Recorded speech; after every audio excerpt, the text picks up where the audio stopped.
आणि आजच्या महत्त्वाच्या बातम्या आपण पाहूया। भाजपा पंकजा मुंडेंना राज्यसभेवर किंवा विधान परिषदेवर पाठवण्याची शक्यता। पंकजा मुंडे यांना विधान परिषदेवर पाठवल्यास मंत्रिपदाची देखील शक्यता। पहिल्यांदाच पंकजा मुंडेंना धोका दिला। बजरंग सोनावणे यांना 376 बूथवर मदत केली। शिंदे गटाचे बीडचे जिल्हा प्रमुख कुंडलिक खांडे यांची audio clip viral. Pankaja Munde यांच्या कार्यकर्त्यांनी शिंदे गटाच्या जिल्हा प्रमुखांच्या कार्यालय फोडलं। कुंडलिक खांडे यांची ऑडिओ क्लिप व्हायरल झाल्यानंतर तोडफोड। राज्याच्या मंत्रिमंडळाचा विस्तार अधिवेशनानंतर होण्याची शक्यता। विस्तारासाठी शिंदे अधिवेशनानंतर दिल्लीला जाणार अशी सूत्रांची माहिती।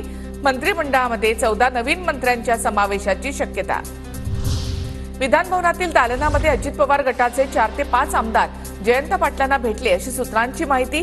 तर अनेक आमदार शरद पवार आणि जयंत पाटलांच्या संपर्कात असल्याची खुद्द रोहित पवार यांची माहिती। विधान भवनाच्या पायऱ्यांवर भाजप आमदार माधुरी मिसाळ, एकनाथ खडसे यांच्यामध्ये भेट। मागून येणाऱ्यांना आधी संधी मिळते, एकनाथ खडसेंकडून खंत व्यक्त।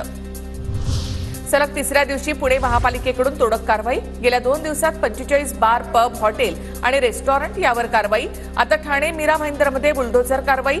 अनधिकृत पब, बारवर बुलडोझर फिरणार। मुख्यमंत्री एकनाथ शिंदेंचे महापालिका आयुक्त, पोलीस आयुक्तांना निर्देश। पुण्यामध्ये बिल्डरकडून बंदूक रोखत शेतकऱ्याला मारण्याचा प्रयत्न। शेतकऱ्याची बिल्डर विरोधामध्ये पोलीस ठाण्यामध्ये तक्रार।